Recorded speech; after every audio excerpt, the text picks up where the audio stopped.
Hey everyone, welcome back to On Purpose, the #1 health podcast in the world. Thanks to each and every single one of you that come back every week to become happier, healthier, and more healed.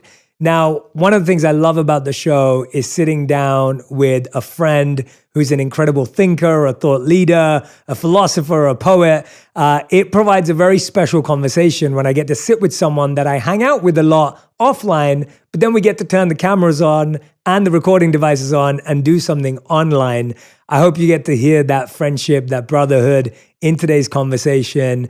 And I find there's something really special about sitting down with someone who has really interesting ideas, has taken the time to document them and systematize them into a book.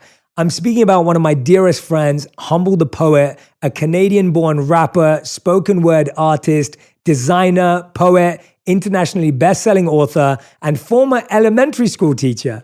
What began as reciting spoken word poetry in coffee shops to impress girls evolved into creative adventures that has spanned the last 10 years, crossing genres, mediums, and oceans.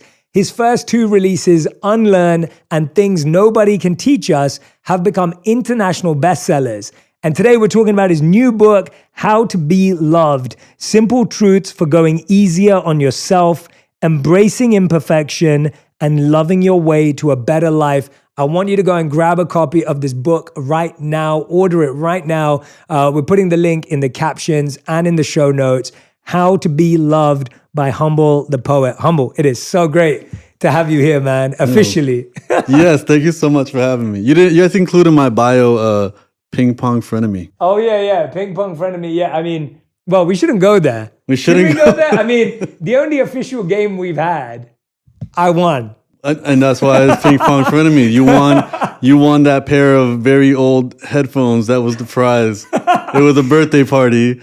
And our friend found a pair of headphones and made that the prize. And then in the first round, you knocked me out. No, it was, so when we play unofficially, Humble beats me in ping pong all the time. Like, I don't think I've ever beaten you when we've been hanging out, ever. Yeah, when it doesn't count, you haven't beat me. It doesn't count, yeah. But then the official game, I won.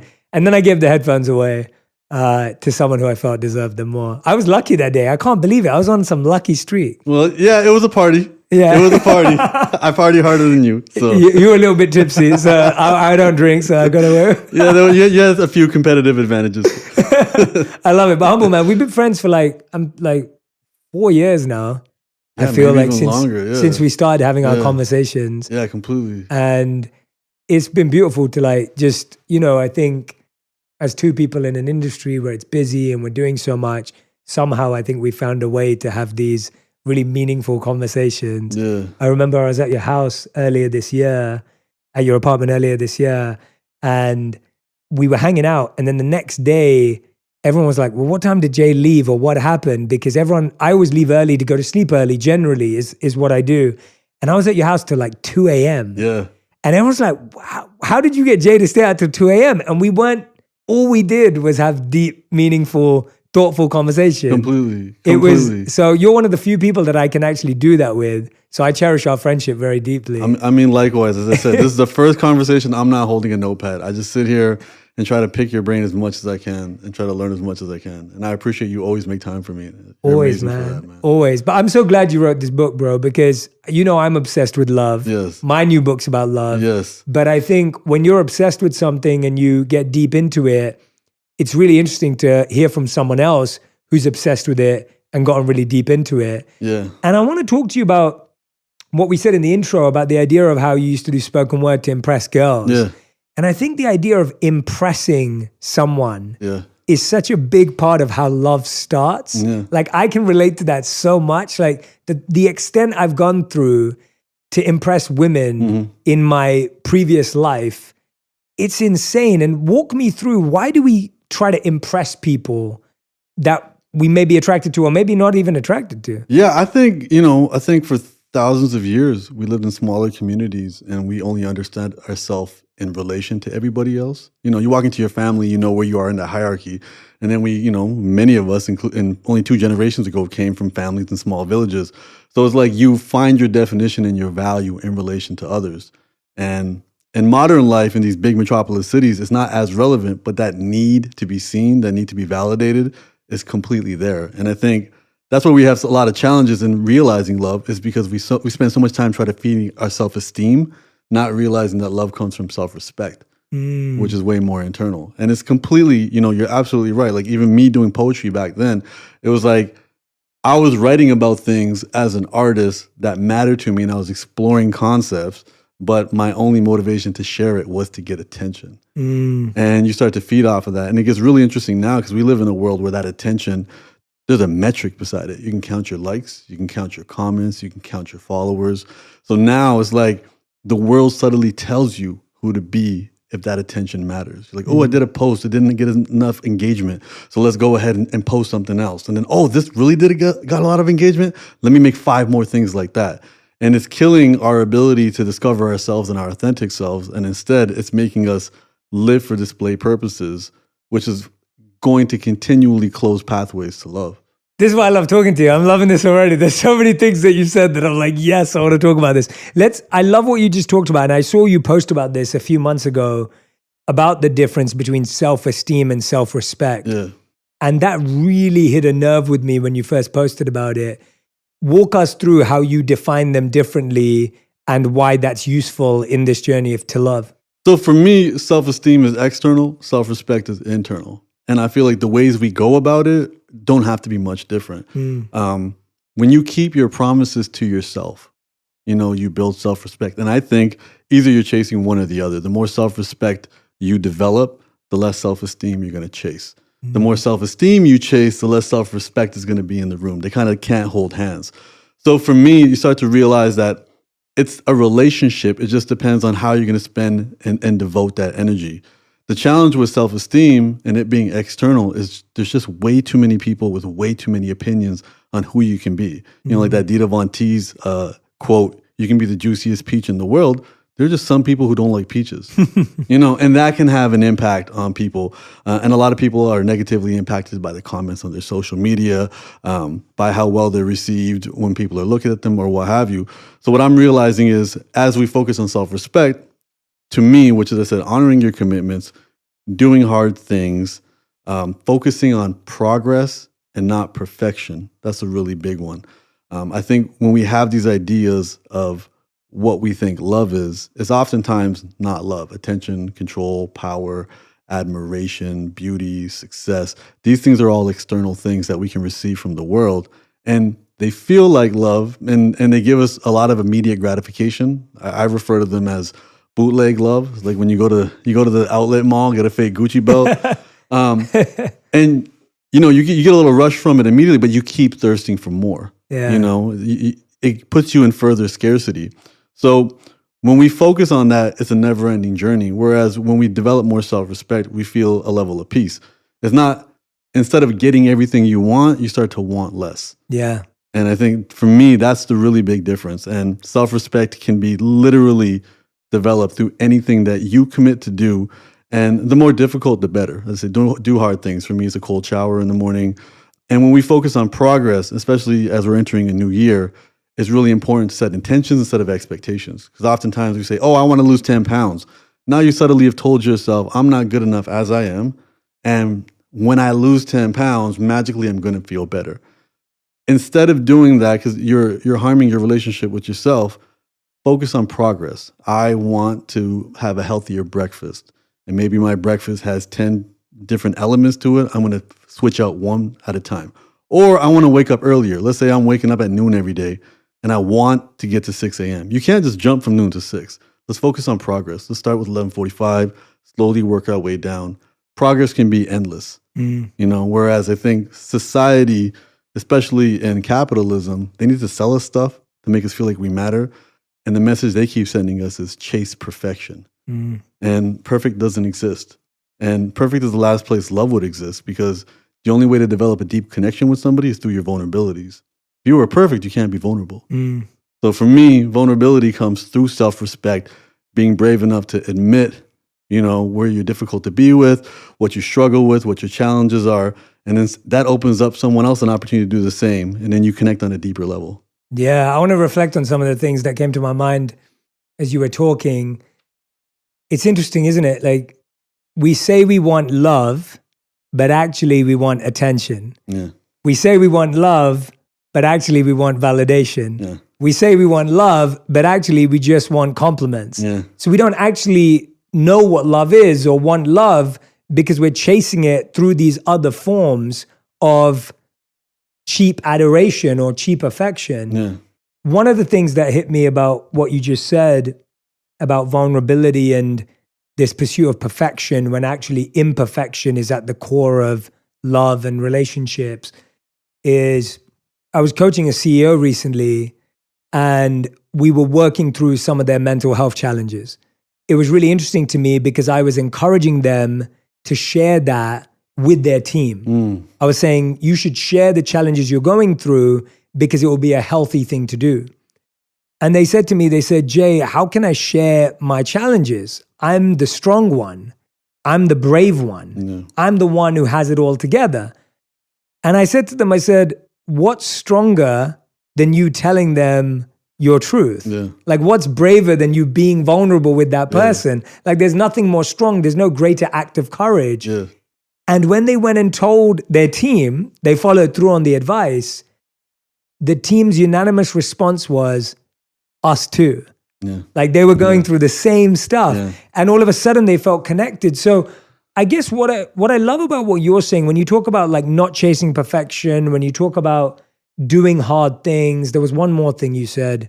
There were Honoring your commitments. Honoring your commitments. So those three things that you mentioned, to me, that's actually what self-love is. Yeah. Like, we keep hearing self-love, and you've talked about self-respect, which I think is a really great Pathway pivot to love, and yeah. pathway. Yeah. But those three habits are really deeply important when we're alone and when we're single and when we're not in a relationship. Let's talk about why doing hard things is so important in the pursuit of love. Because I don't think those things, a lot of what you just mentioned, I'm like, is this a habits book? Like, you're like helping people with their day-to-day habits, but there's a connection there that I don't think people see. Yeah, one of my favorite mantras for myself is an easy day at the gym was not a good day at the gym. And I start to apply that to life. An easy day at life is not a good day. I think what we have in this society is we sell convenience and we sell comfort. And both of those don't inspire growth or evolution or for us to unlock a better version of ourselves. So voluntarily doing hard things, prepares us when hard things find us. I think, for example, when, as an entrepreneur, it's a very challenging job. But then when you're an entrepreneur, you understand that, hey, money's not guaranteed. I don't get a salary every 2 weeks. Nothing's promised to me. So then when you come across a situation where things shut down, layoffs, recession, what have you, you're better prepared. Life's going to throw curveballs. What we can do when things are good is practice our swing. So for me, doing hard things is picking a challenge.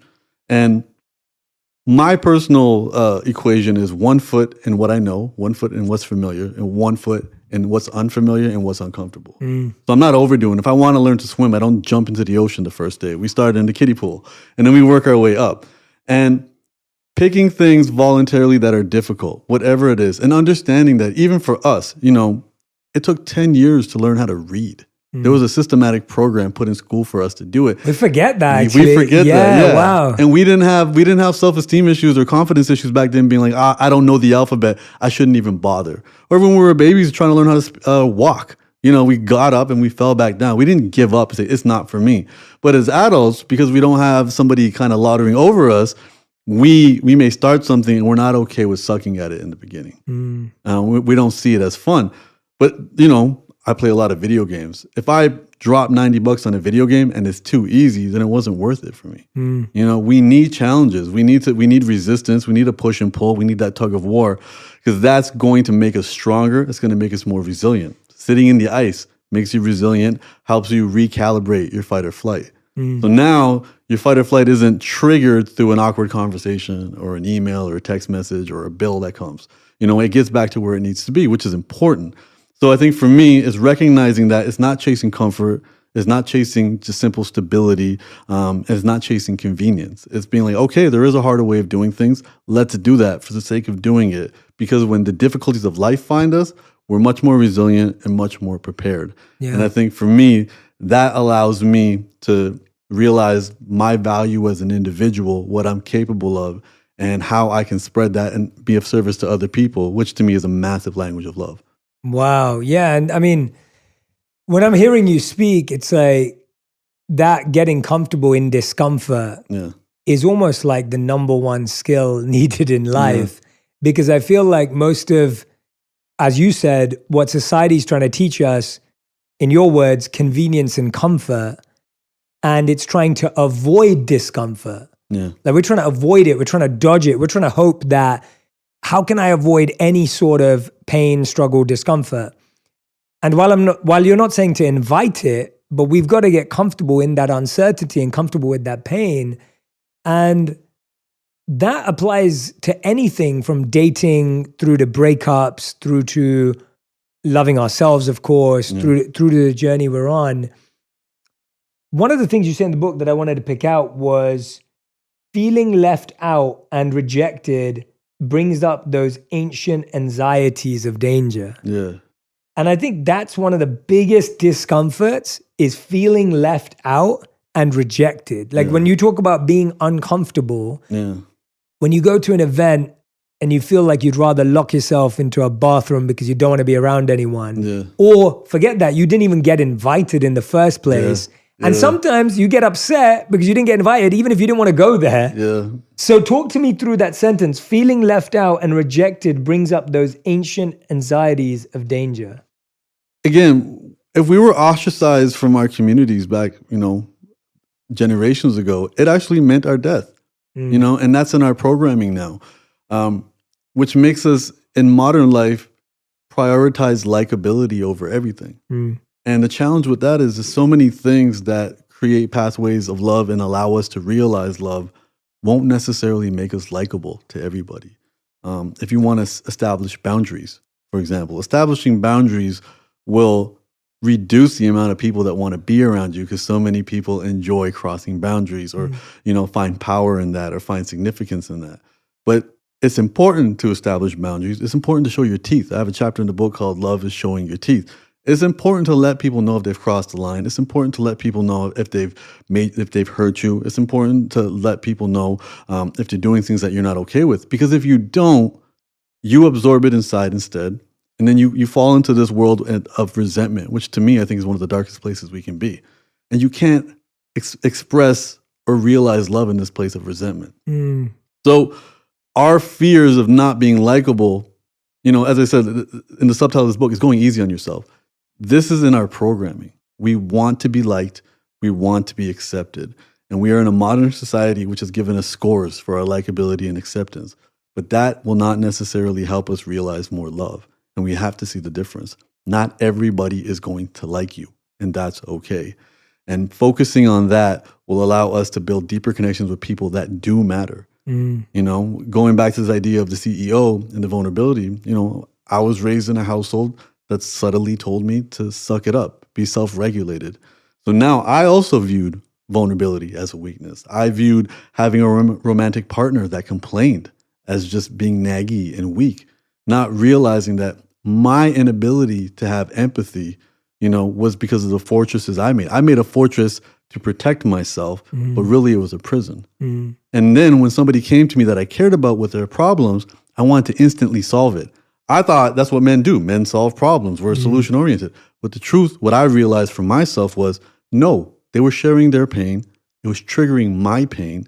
I didn't want to feel my pain, so I wanted to shut them up. And the three ways I was trying to shut them up was either not speaking to them, trying to solve their problems, or saying something really stupid like, well, there's other people going through way worse than you. Like, have some perspective.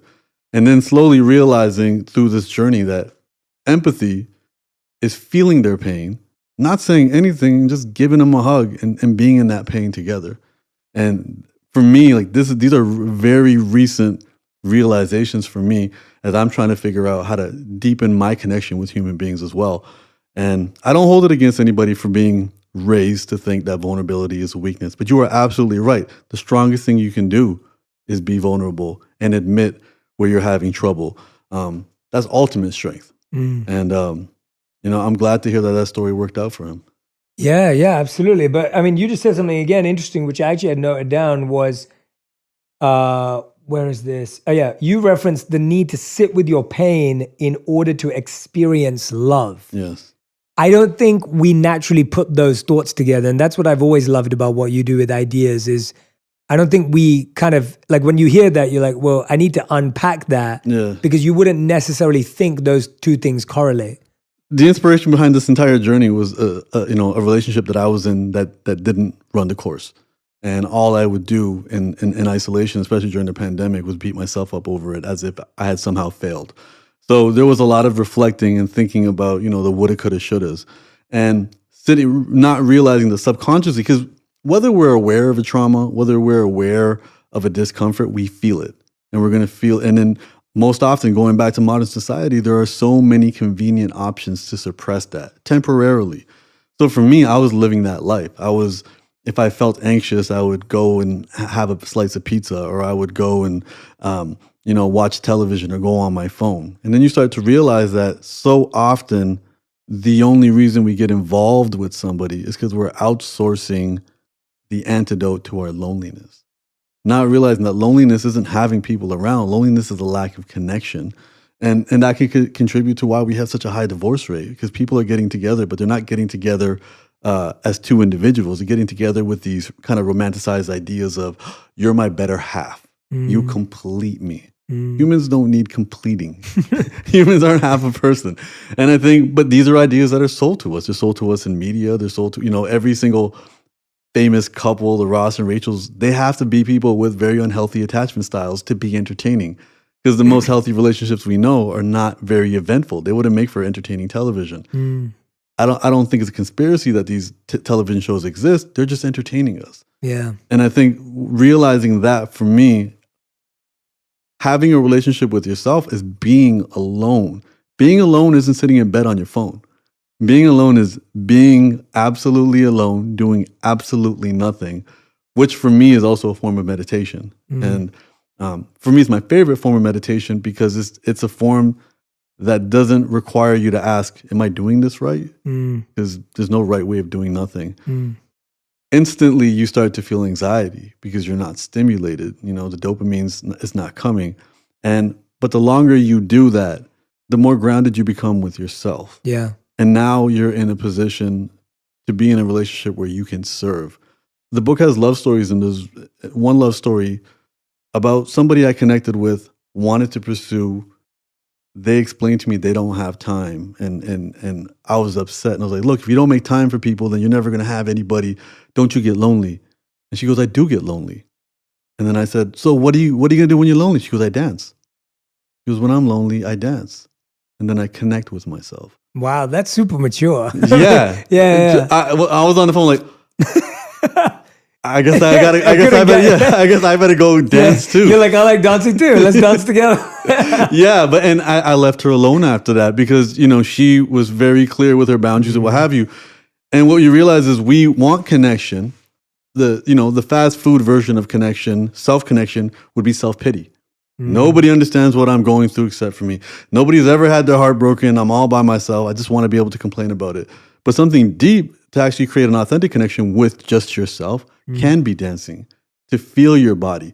How many of us, when is the last time we've looked at ourselves in the mirror and looked at our body and we're not critical and looked at our body from a perspective of gratitude?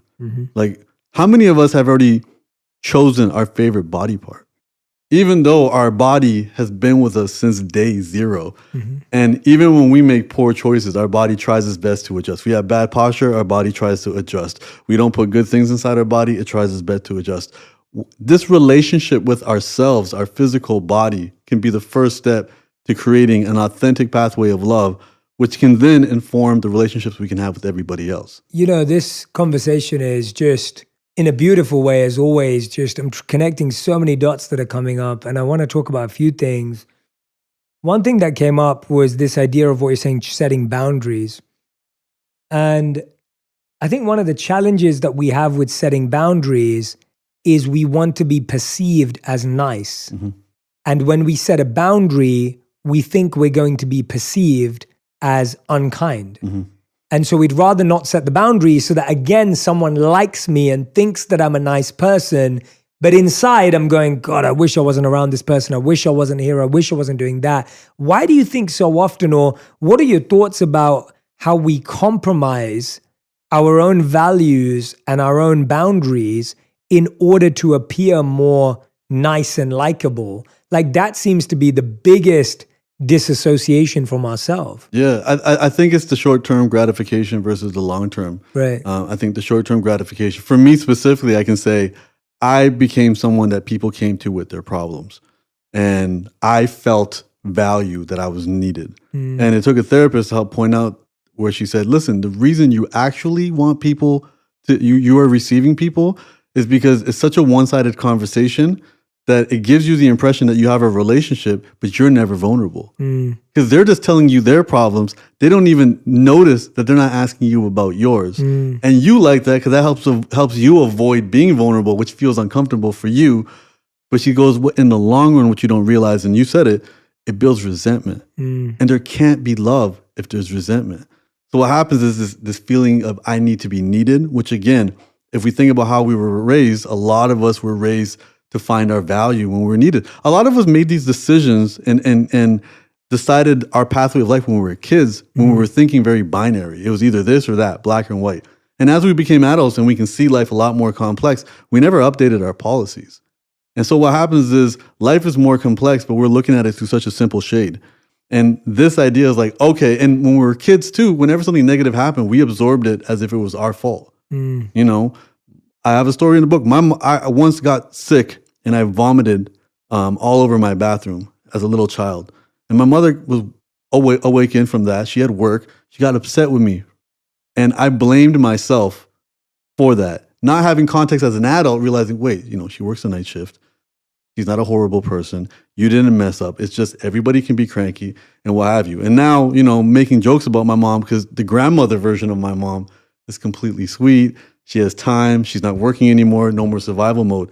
But me internalizing that story, that narrative stuck with me up until today. We've had conversations about gratitude versus guilt, you know, in my journey as an artist, crashing on people's couches, people giving places to stay, hearing my mother's voice, don't be a mooch, fill up their fridge full of groceries, make sure they know, even for, you know, the help that you've done with me in this journey, what can I give Jay? What can I give Jay? And then questioning, is that authentic gratitude or am I just operating from a place of guilt? And if it's not authentic gratitude, then it's not being done with love. And then if it comes from a place of guilt, that's usually related to fear, which is definitely not from a place of love. And I think going through that journey, I think, is extremely important. So when we fear being unlikable, we're closing off an option and a pathway to realize love for some short-term peace from our anxiety. You know, it's like pleasure. Like we're chasing pleasure to medicate our lack of peace. When the peace would come from establishing boundaries, there's going to be an uncomfortable transition period, but you'll get to a point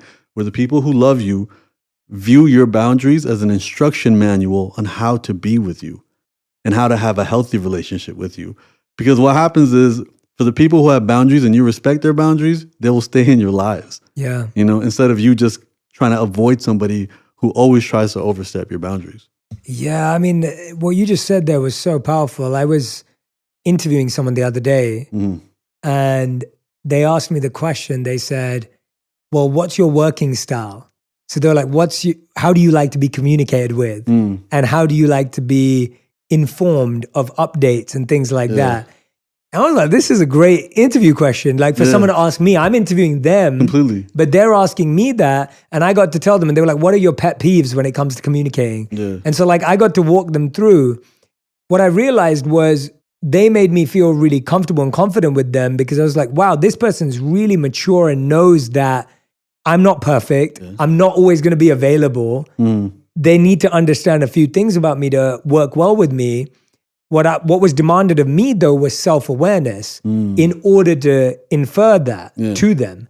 And so what I find here is that what happens in relationships or in love is that we don't feel that way. We feel that person should be perfect. they should already understand me, I should understand them, and we're going to do whatever it takes to love each other. Yeah.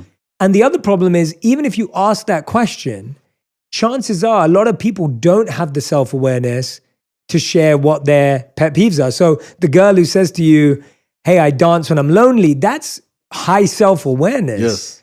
Right? Like that's the fact that there was an answer there that was satisfying to you and that almost left you speechless to some degree. Even Completely left me speechless. Yeah. It's like, oh, wow. So I find that there's two sides. One is our openness that I'm going to get into a relationship where we're both not perfect. Yeah. The other is the other person having the knowledge of themselves. Yes. And it feels like we're lacking in both right now. I think definitely. And I think one of the reasons is because of our ideas around love. We don't have to teach somebody that imperfection is okay in the world of love. Every single person we currently love, we could probably list out their imperfections. Yeah. And then the second question is, do any of those imperfections disqualify them from your love? You know? Also, you know, the analogy that I always think about too is like the first time I held my baby niece. I had never met her before. I had never had an interaction before, but just holding her filled me up with love. So you don't even need history. You don't even need interaction. So oftentimes we have this skewed idea that love is something you earn, love is something you win, love is something you qualify for, love is at the end of the rainbow. And I think these ideas motivate these types of actions where it's like, I have to appear perfect. Another thing I realized about myself recently, and I think this is for a lot of men who are often seen as distant or avoidant, is we spend so much time on a date trying to win over the other person, charm them, make them feel like we're really worth it, that we spend no time looking at the other person to see, is this a good fit for me? Totally. We get over their wall, we penetrate their fortress, we make them feel safe. Then once they communicate to us that they like us, then we begin this process of like, wait, it's so true. Are they for me? And then also we are viewing a human being. And then also we get this realization, subconsciously or consciously, that to further connect with this person, I'm going to have to be vulnerable. And then that raises anxiety, and then we pull away. And I think often women find that confusing. They're like, I thought he was into me. He was into the idea of you liking him without asking himself if you're a good fit. And I think before we enter any of these situations, we have to do that. And I know the activities and the practices for that will build self-awareness. And it really is going deeper than what we normally do. Oh, that is so well explained. All right. So this is me, man. No. But that is so well explained because love bombing is such a big thing right now. Yes. And I did that in my teens massively. Like that's how I spent the majority of my teens where I would be interested in a girl only to win her over, to then retreat as exactly like you said. So I can relate to that so deeply. And generally, I don't know, I've heard a lot of men admit to that, or at least men that I've opened relationships with where people will say that. I don't know how much women do that. Like I just haven't heard that, and I don't want to build gender stereotypes or anything, but I guess as the person in the relationship on the receiving end of that, how do you know? Because it's somewhat a mutual exchange, right? So I'll give you an example of what I mean, and I want to unravel this with you because I think that's very common. The amount of friends I have that are girls recently that have said that's happened to them, numerous. So what's happening is I'm trying to win you over, but you're allowing me to win you over. You're also not doing the checking as to whether I'm for real or questioning that.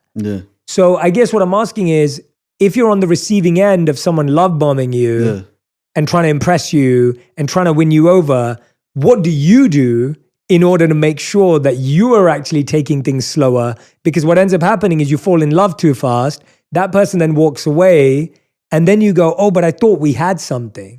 So how do you avoid that? I think you have to be intentional with what you're looking for. Okay. If I don't know you, I'm going to love bomb you based off what I think your values are. You know, let's say, I think based on the fact that she's wearing a pair of expensive shoes, I need to seem like I have a lot of money. So I'm going to pull out the Rolex. I'm going to pull out the nice car. That's what I think matters to her. I don't know. And maybe for her, she's looking for the spark, which I think is a whole other conversation in itself. I think the best thing to do is abandon this idea of the spark and instead actually ask yourself, what do you want in a person? So the activity that I was required to do in my therapy was I had to relive my entire love life. I had to write it all down. And then when I read it, anytime I felt warm or I felt some love, I had to highlight it. And that's how I began to figure out what I specifically want. I think generically, everybody kind of wants the same things. Well, everyone goes like good looking, good sense of humor. Like everyone says the same thing. I literally went on the streets a couple of weeks ago, or maybe a month ago now, and I was asking people, what are the top 3 things you're looking for? Look for someone. And they were like, a nice smile, good sense of humor. And like, I was like, really? Like literally everyone said the same thing. So yeah, sorry, carry on. No, completely. Yeah. But and again, I'm guilty of that as well. But the next question is, you're focused on the details and not the feelings. So the next question should be, what does a nice smile make you feel? What do good looks make you feel? What does knowing somebody is rich make you feel? That's your actual list. That's great. Like, oh, I want him to be rich. Why? Well, that's going to make me feel like I'm secure. That makes me feel I'm taken care of. So what you want is not someone who's rich. You want someone that you know will take care of you. Now, there can be people who may not have the juiciest bank account, but their energy, their effort, their determination, you can just see it in their eyes. You can see it on their day-to-day activity. You can always put your money on that person. They're always going to show up. That'll scratch that same itch. And I think when we get very specific with what we care about and how it makes us feel, now that love bombing just won't work. Yes, because they're going based off of things that they think are kind of generic. And as I said, like we have this generic idea of what beauty is, but beauty isn't that. Yeah. Some person might be watching me right now, think I'm super handsome. Somebody else may not. And that's completely okay. Everyone's allowed to have their own taste. But the feelings is what we're actually chasing. Even when we think about a person of the past, an ex, we don't miss them. We miss the way they made us feel. We can carry that feeling forward and require that as we get to know somebody. Can you establish all those feelings and those markers in a first date? No. And I don't think you should. I think it is important to be open to people, give them that opportunity and see if they can elicit those feelings. And I don't think love bombing, someone can be clever enough to love bomb you through those feelings. Yeah. Because love bombing is not going to tap into a pathway of love. It's going to tap into this fast food version of it. The attention, the validation, making you seem like you matter. I read one of these posts recently that said, listen, stop bragging that you were chosen over somebody else. Most likely you were chosen because you have less boundaries. Wow. So this isn't a brag-worthy thing. And again, our media, our songs, all the things, making us seem like, we should be competing for each other. All of this stuff, it informs what we think matters. We have this idea of the knight in shining armor and the damsel in distress. Like, I went deep to try to figure out where that came from real life. Back in feudal societies, the only social mobility, a man had to increase his chances of finding a partner was to join the army. Because if he grew up on a farm, there wasn't access to education or anything. He had to join the army, potentially come back a hero. And now that he's a hero, he will have more opportunities in an arranged marriage society as well to choose something. So now it's like be chosen and be chased. And I think that dog and cat situation right now is really making us focus on external things. Whereas if we are grounded in who we are, develop a healthier relationship, initially it's going to close us off to a lot of people who aren't on this journey of self-awareness.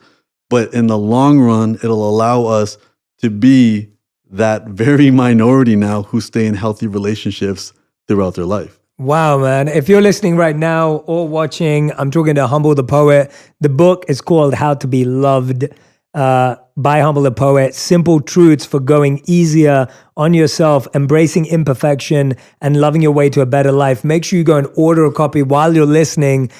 This conversation is blowing my mind. It better be blowing yours too.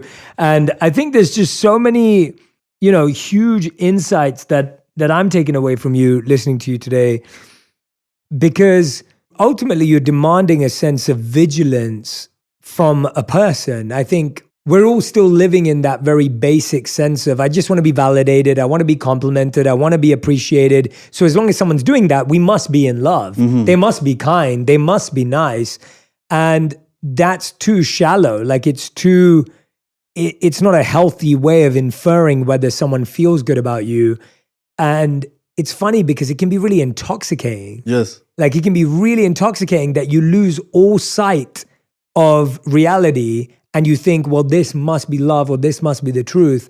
I guess, how do people slow down the idea of falling in love when, like you said, it's sold as so important and special, Yeah. and we're so desperate for it almost, Yeah. right? Like we're wired to just want it now. How do you kind of take your time, as you're saying? And I read a study that said it takes 200 hours to get to know someone. Mm. And when I saw that number, I thought, well, how many people in my adult life have I spent 200 hours with? Yeah. And I was thinking, not many people have I spent 200 hours with. I don't even think we have 200 hours. I don't think so either. Yeah. And so, you know, when you start thinking about that, you're like, wow. And we're all trying to fall in love in like 2 months. I think the study said that men say I love you after like 3 months, and women take maybe 4 to 6 months to say I love you. Mm-hmm. But that's quick. Yeah. So how do you kind of slow this process down, and what do you do in that slowness? Because as me and you know, this isn't just about how many months you've been together. Yeah. It's more than that. Completely. I think the big realization that I have is chasing the delicious will never bring you around the nutritious. And I think that, and that's like really that. what this is. So when you say the validation is addicting, it is. It's salty French fries, and you can't just have one. But you do this long enough, you're gonna feel like crap, And now if you've been eating French fries all day, and now someone goes, here's a plate full of broccoli, it's going to be an adjustment. And that's what I'm saying here. You have to establish a healthy relationship with yourself, or you will be incapable of having a healthy relationship with anybody else. I had a friend yesterday tell me, if I break up with my boyfriend and he doesn't call me 9 times panicking, then he doesn't love me because he's not fighting for me. I'm like, first off, he's not fighting for you. The only reason he's calling you 9 times because he is super anxious. Yeah. He's trying to suppress anxiety. There's no love in this conversation at all. And what we have to understand is we have, again, the Bobbies and Whitneys, the Rosses and Rachels, all of these things that we see, even including our parents. Our first models of love were those who raised us, and they were imperfect beings. And now we often find ourselves attracted to what's familiar over what's actually healthy. And if your parents, if your mom or your father was hard to impress, you're going to find yourself being gravitated towards somebody who's hard to impress. If you were a caregiver in the house and you want someone that you can take care of. And again, it's building this awareness. It's understanding that I can keep doing this. Again, I can keep eating fast food every single day and it'll feel like sustenance, but it will take a toll on me. And all of this stuff will exhaust us, versus taking the long route, which is, hey, I need to establish my relationship with myself. I need to actually have a clear definition of what I want in a partner. And the deeper I go with that, the more unique it is. I shouldn't be in a room full of 5 people and we all have the exact same wish list for a dream partner. It should be very specific based off our experiences, based off what we care about, and based off where we're headed in our lives. One of the analogies I use, especially for my last relationship that didn't work, is I don't have a bad thing to say about that person, but we weren't going where I needed to go in that relationship. And it's like, if I got to go to Boston and there's a beautiful private jet going to Hawaii, I can't get on that jet. If there's another amazing limo going to Florida, I can't get on that. If the only vehicle going to Boston is a bike, I have to get on the bike. But the first question is, do I know where I'm going or where I want to go? And I think for everybody right now, if you feel alone, you cannot outsource that. You cannot address that on the outside. And now we do live in a world where, okay, you make the decision to get someone else to make you feel less lonely. You build a life together. You share a mortgage together. You have a bunch of kids together. And now you're just in that world. And then, you're doing external things to medicate from that as well. And the challenge with that is, as this modern life gets more and more convenient, most of the things that we use to medicate ourselves turn into weapons against us as well. It's a lot easier to get access to alcohol. It's a lot easier to get access to any substances or junk food, which are quick, easy, convenient, and cheap.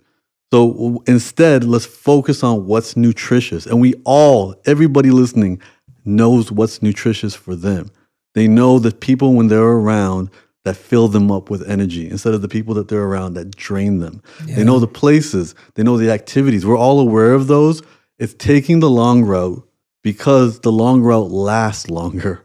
You know, it takes longer to get there, but it'll last longer. And these short bits of like, I just need to feel like I matter to somebody because my entire life I didn't feel like it, that has to get addressed. And that has to get addressed through journal writing, potentially therapy, potentially coaching. And all of that is getting us out of black and white thinking and encouraging us to be more self-aware. What I'm hearing is like, there's a big difference between people that feel good for us and then people that are good for us. Yes. And we're so addicted and obsessed with what feels good that we're not able to focus on what is good because we're almost compelled to be like, well, this person feels great. They look great. They sound great. My friends think they're great. My parents think they're awesome.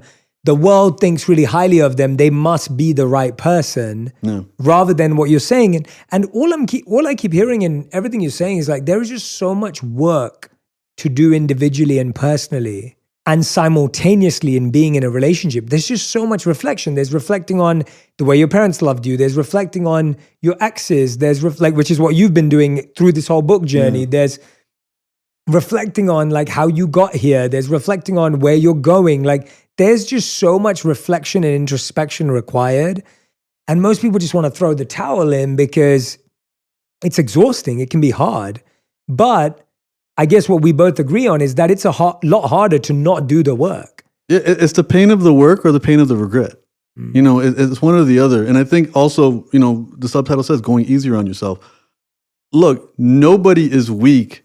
You know, if I open up a bag of salty potato chips and I give you one and you're not weak from wanting another one. You know, and for people who eat really healthy, they understand that that's not having unhealthy food in the kitchen. That's leaving it at the grocery store, you know?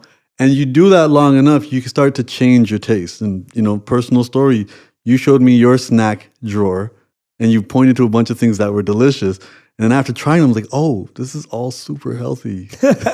His definition of delicious is way healthier than mine. That's because my wife, yeah. Yeah, but and I've seen that before because we can actually change our taste. You know, addiction, we all have addictions, you know, and to go from a bad place to a better place, we have to travel through a worse place. And the multiple addictions we have, whether we're addicted to a person, whether we're addicted to social media, all of it falls under the exact same category of unintended rewards. I scroll through my phone, see a bunch of stuff that makes me feel insecure, see a bunch of news that heightens my anxiety. Oh, look, a cute puppy. It was all worth it. You know, that's no different than gambling on a slot machine. You just keep pulling it and then all of a sudden a reward comes. That's no different than being in an abusive relationship. The bad days are really bad, but the good days, we don't know when they're coming, but they feel euphoric. And getting ourselves out of that, I think is really important. It's like, if I'm like, oh, I'm in the mood to go to this fast food restaurant. I'm so in the mood. I go, I eat it. How long does the satisfaction from that actually last? And also, when things feel good, they're not, you know, our roller coaster isn't going super high and super low. So it's hard to even pay attention to that. We don't notice when we're not feeling anxiety because it's not a feeling. Yeah. And I think we have to really be mindful of that because we're not in a world that is designed or encouraging us to make these healthy decisions, because this world just needs us to run on fumes, contribute to its economy, work, keep up with everybody else. If you're sleepy, have some caffeine. If you're too hyped up, have a Xanax. Take them both different times. And it's like, just contribute. And being aware of ourselves means we would find a lot of, we'll realize, and the reason the cover says how to be loved with a D in parentheses, is the only way to realize love is to be love. Is to realize you are the source of love. And when you're the source of love, you're not going to be going out and doing retail therapy. When you're the source of love, you're not going to be traveling halfway across the city to take an Instagram photo to count your likes. When you realize you're a source of love and that you can give it to everybody, and it's a gift, it's not a loan. You're not giving it hoping it comes back. You're giving it because you're overflowing with it. The same way you would give it to a baby. It doesn't need to be reciprocated. the more we realize that, the less we need it from the outside world. And as I said, nothing is designed around that. We just have to, again, keep this junk food out of our kitchen, keep it out of our homes, and not be hard or critical on ourselves when we falter or when we have a bad day. The last chapter of this book, I specifically say, I am not a love guru. I'm a kid I am somebody who's desperately trying to understand this because I've made mistakes in my life. I'm the kid at the front of the class taking notes. And at the end of the day, all I'm telling you is the difference between French fries and broccoli. And while I'm telling you the difference, I'm eating some French fries and I'm eating some broccoli. Yeah. And that's important. I think, and for you and I, we both know this, being embraced in the wellness community, over on this side of the ocean, everything's very linear. It's like, hey, I used to be really messed up, and then I learned all this stuff, and now I'm awesome. And for 3 payments of $19.95, you could be awesome too. And I think for guys like us, we're more in the cycle. And like, hey, I'm messed up. I figured out what the problem was. I learned some stuff. I'm sharing what I'm learning. I'm still struggling with stuff, but I'm going to continue this journey. And it's a cycle. I'm going to have my winter, spring, summer, and fall. And that's going to be a constant thing, and I'll be constantly working on it. Join me on that journey. And let's compare notes. Let's compare best practices. And let's realize that we're not alone. Because we're critical when we think we're the only one.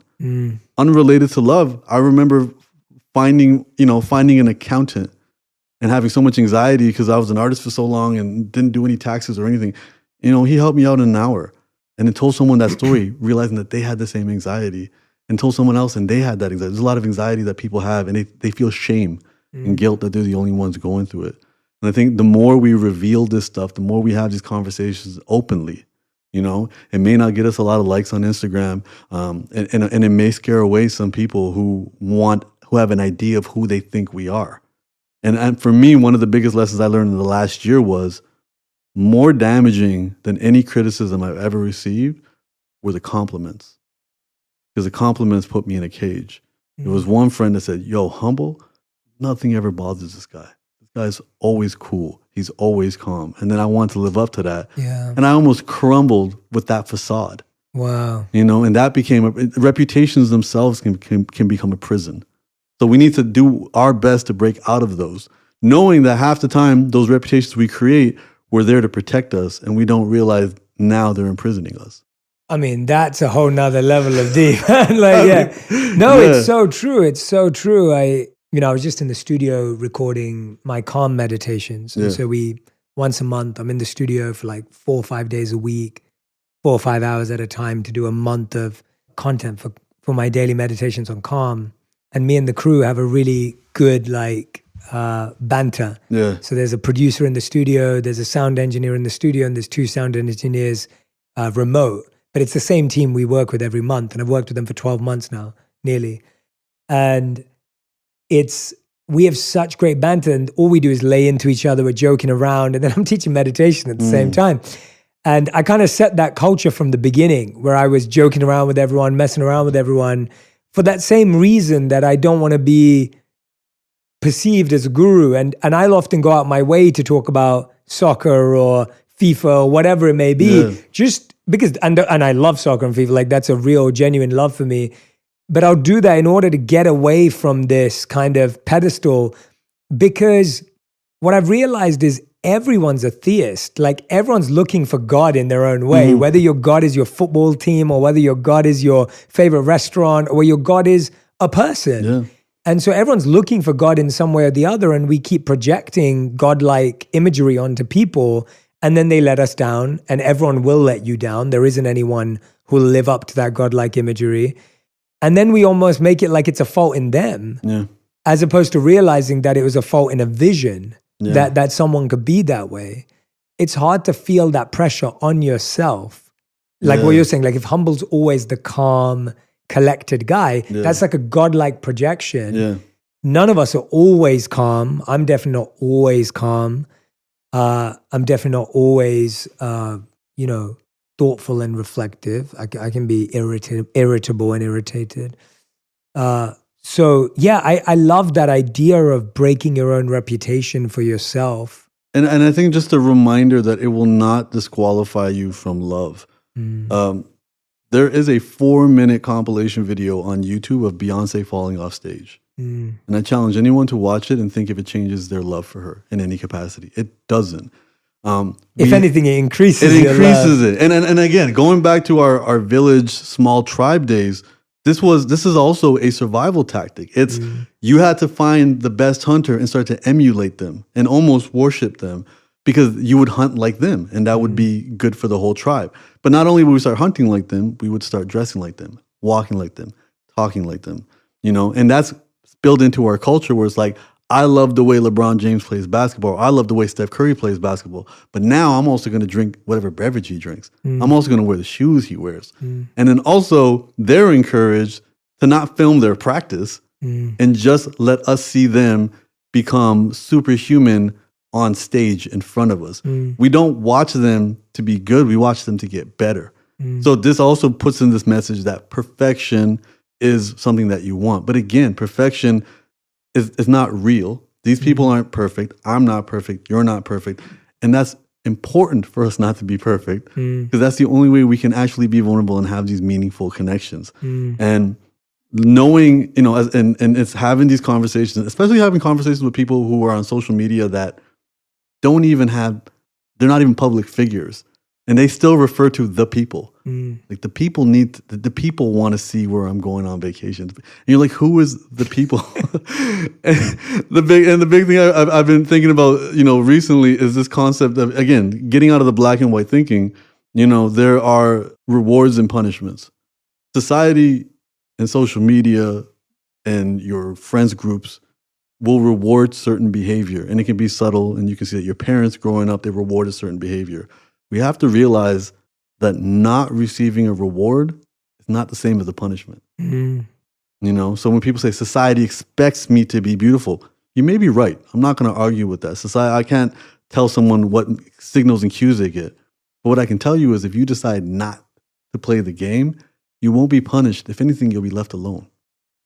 If I don't play social media the way it needs to get played, I may not grow. But they're not going to blow up my phone, and make it impossible for me to exist. I just may not get any more rewards. And I think that's important to understand that not getting a reward is not a punishment. Let's get out of that black and white thinking. And then again, we can be a little bit easier on ourselves, a little bit more liberated because maintaining these expectations are going to only close more pathways to love.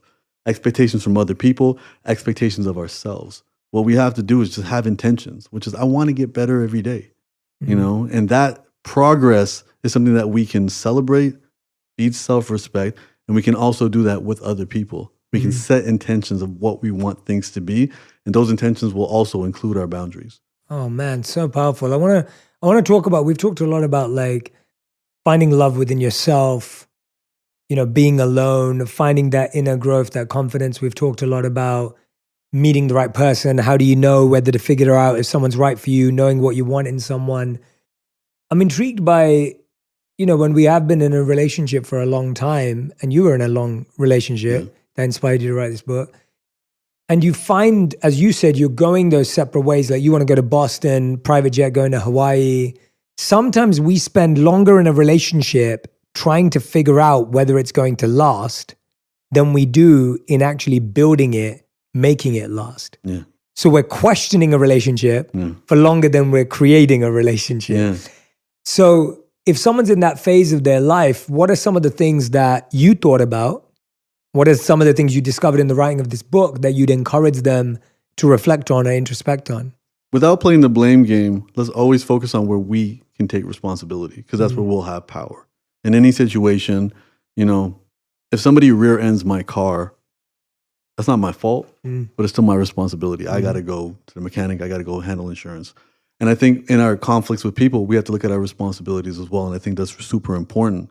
In these situations, when we look at our responsibility, what we can start to focus on is love as the verb, love through service. One of the simple things that I realized was like, okay, when I feel enthusiastic about somebody, I want to share my world with them. That doesn't build a connection as much as me enthusiastically diving into their world. So true, man. Yeah. So well said. And this doesn't just apply to romantic relationships. This can be you and your grandkid. This can be you and your siblings. This can be you and a coworker.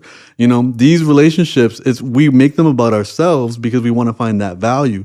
But we'll gain more value and build stronger connections when we dive into the other person's world and start to see that. Now, for some people, communication, I think, communication is key.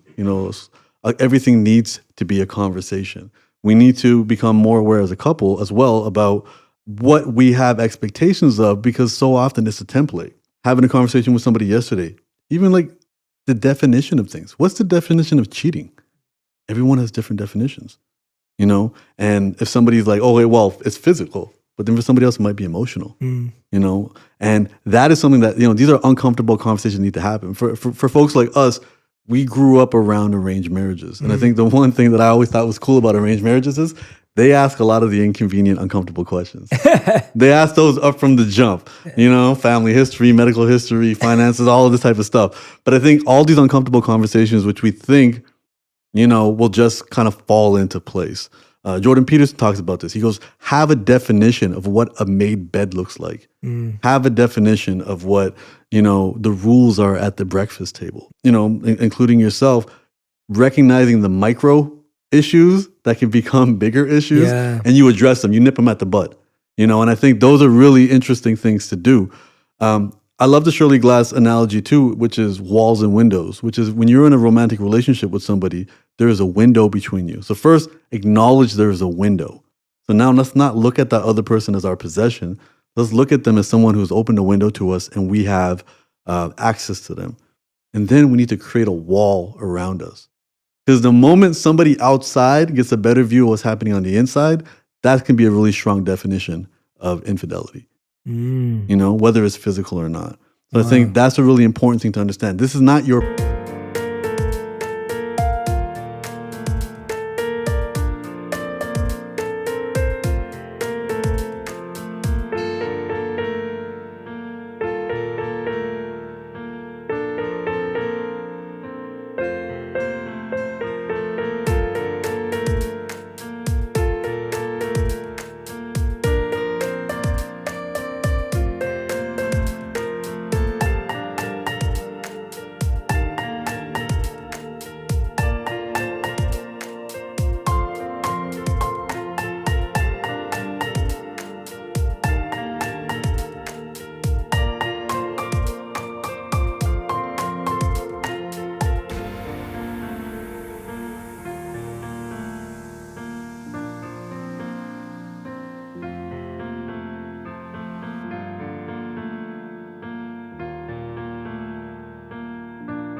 person. This is somebody who's giving you access to them. And now you can continually strengthen that relationship.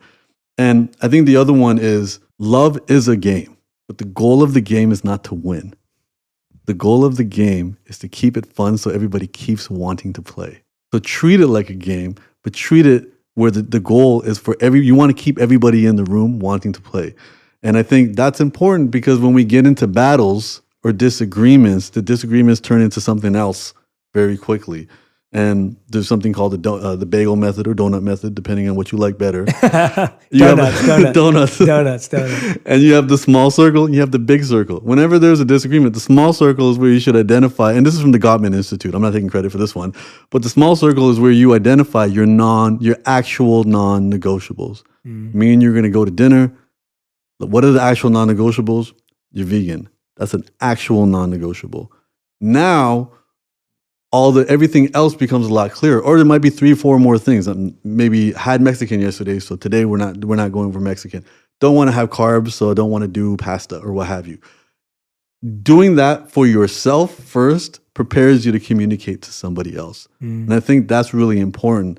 So often we expect people to just know us, just understand us, read our minds. Dude, all we've been talking about is self-awareness, and it's an endless journey. We don't even know us. I don't know me. How can I expect you to know me? And then when you do know me, through your observations of me externally, recognize that you're on my team and you're telling me these things for the benefit of us. When there's a problem, it should not be me versus the other person. It should be us versus the problem. And the big idea in explaining all of this is realizing that love is fuel, not glue. Love doesn't keep us together. Love is what we use to work at it. And this applies to romantic relationships, our relationship with our coworkers, our friends, our family. We have to work at it. We sometimes feel like it's autopilot because especially, I know, brown boys and their moms, we get this unconditional love just for existing. That can't be what we're looking for in our romantic relationships. There needs to be conditions. And then we need to stay, we need to be on our toes, putting in energy and effort, And I think that's really important where, and back to what I've learned from you through the Gita, you are only entitled to the labor. And that labor in itself should be the reward, not the outcome of that labor. And in these relationships, saying, I love you and I want to serve you. And serving you is the point of reveal. And this is where the love is revealed. Love is, going back to the original, you don't win love. You don't find love. The love is already there. You're doing the work. So the analogy I like to use is love is the breeze. And the work that we're doing is to open our sails. I struggled in my last situation because I could not receive love. It wasn't that there wasn't love there. It was my inability to open my sails because of the walls, the lack of vulnerability, my need to win in an argument, my need to be in control, my silly ideas that there might be something better out there. All of these ideas, I realized that it was me. I had my door closed. I had my sails closed to the breeze that was always there. When we do that work, and that by default will create a better relationship with ourselves, which will inform every single relationship we have around us. Masterclass, man. Masterclass. I want everyone to know when you open up this book, because you're going to order it straight after this conversation if you haven't already, there are chapters in here that will blow your mind. I want to share some of them with you. We've talked about a lot of them today, but there's a lot we have not talked about.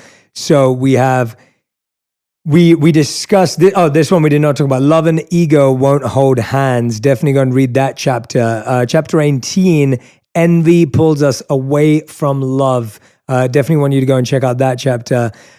This one is one that really struck out to me. They can only love us for yesterday. Love is saying no. There are some phenomenal chapters in this book. I highly recommend it. The book is called How to Be Loved.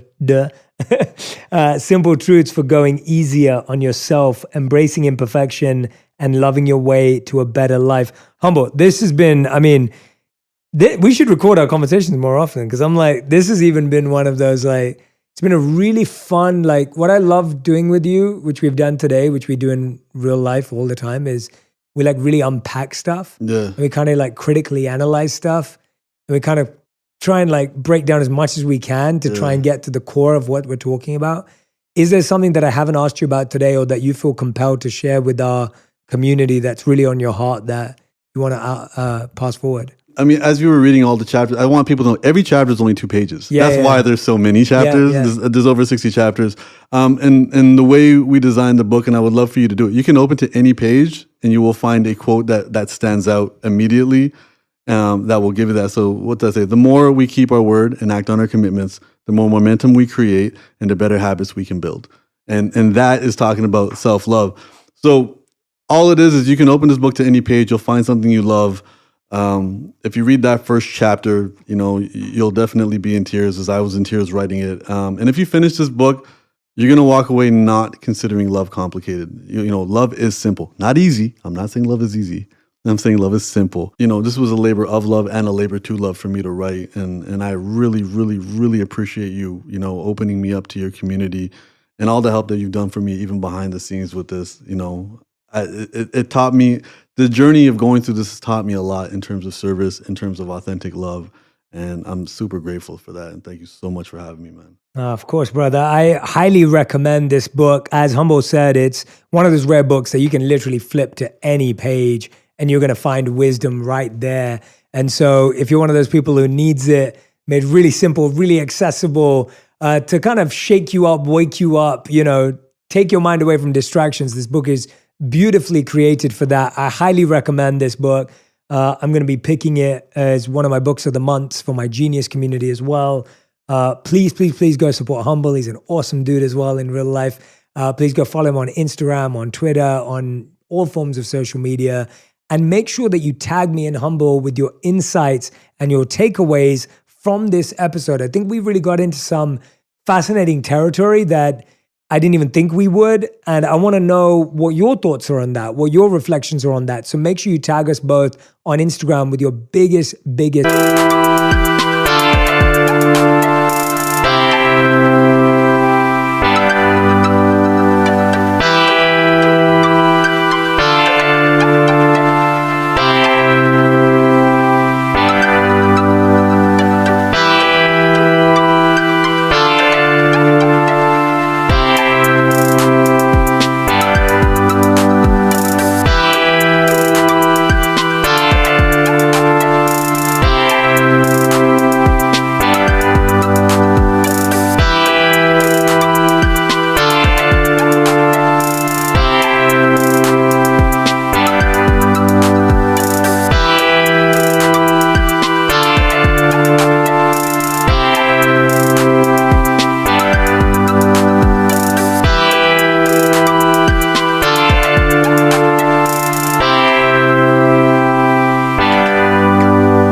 insights.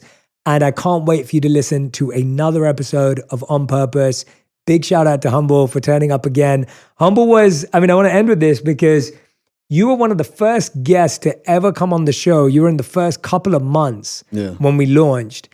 And that's really special for me because when we started the podcast and when you would have recorded with me, the podcast didn't even exist, I don't think. It didn't, And for everyone who believed in me to come on the show back then means the world to me. So the credit goes back to you because I remember when you asked me, I was like, me? You want me on the podcast? And it was, it filled my heart. And yeah, it was definitely, there was a little kind of a juxtaposition here. Like, I'm coming to talk to my friend, but this is also the biggest podcast in the world. And it's like the excitement of talking to Jay, but the anxiety around being on a podcast is just, it really tripped me out a lot. And I appreciate, as I said, I appreciate you having me, but I'm so happy and proud. I think what I want your audience to know is one of the reasons our conversations go too long is because you are so clear and purpose driven with what you do. So you don't, LA is a city full of dreamers and you're mission based. So you don't tell me your ambitions. You tell me your mission. And then I watch the mission come to life. And, with most people, your goals should be clear. Your strategies can be negotiable. And I think, when you mentioned this podcast or you mentioned a million of the other things that you're doing, to watch you speak about it, to watch it come to life and to watch it grow and to watch it become like in everybody's, people quote you all the time to me, not knowing we know each other.